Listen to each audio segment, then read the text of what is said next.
Hello and welcome to this video in which I discuss the power of intonation when you perform a poem. And I'm going to do this using as an example this beautiful poem, I Can See You Now by Eric Finney. Now, you will be told that when learning a poem, you first have to understand how to pronounce all the words perfectly. You will be told that you must enunciate them perfectly. That means say them really clearly. You will know that you have to understand what each word means. Then you will be told that you have to know what happens in the poem and what it's about. You will also learn about facial expressions, which are extremely important. But intonation, proper intonation, is absolutely vital if you want to make your audience really engaged and interested in what you have to say. It's not just the words that you say, it's the way that you say them and the way that you use your powers of expression to make your audience understand the poem, understand what it's about. So let's take this particular poem. It's spoken by, let's imagine, a girl, a young girl. So she's speaking in the first person. She starts, when I first met.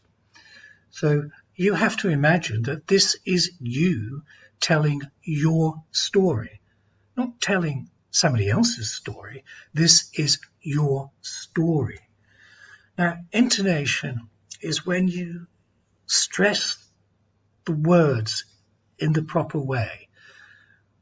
And that means a particular word, you may need to stress part of that word in a particular way. And you may need to stress a word in a sentence in a particular way. So you need to add emphasis. You need to use what we call pace. How quickly do you speak? Do you speak at the same speed throughout? Or do you slow down? Do you pause? Many students never pause at any part of their poem, but pauses can be really, really powerful. So when you are speaking your poem, do so in a way that makes it really interesting. Here you are telling your story. Now, I know that some people teach you to say your poem in what I call a sing-song voice. Let me give you an example. When I first met my blind friend Grace, she said, "Will you please let me touch your face?" Please don't do that. That's called sing-song. It is not interesting. Your audience will not like that. The examiners will not like that.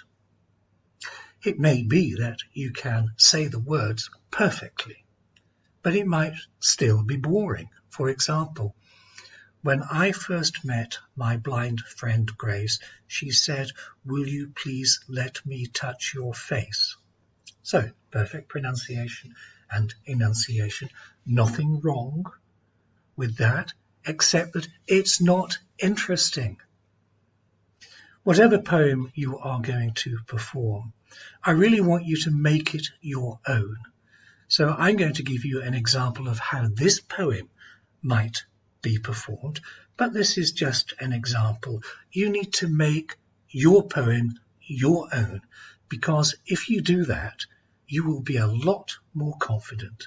You will engage your audience and you will do well. Okay, so let me begin. I Can See You Now by Eric Finney. When I first met my blind friend Grace, she said, "Will you please let me touch your face?" I felt her gentle hands upon my skin. She felt my lips and eyebrows, then my nose and cheeks and chin.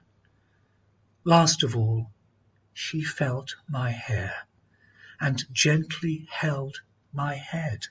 Then with a lovely smile, "I can see you now," she said. Okay, so I hope you found that helpful. And whatever poem you are going to perform, please tell the story as best you can. Make it interesting.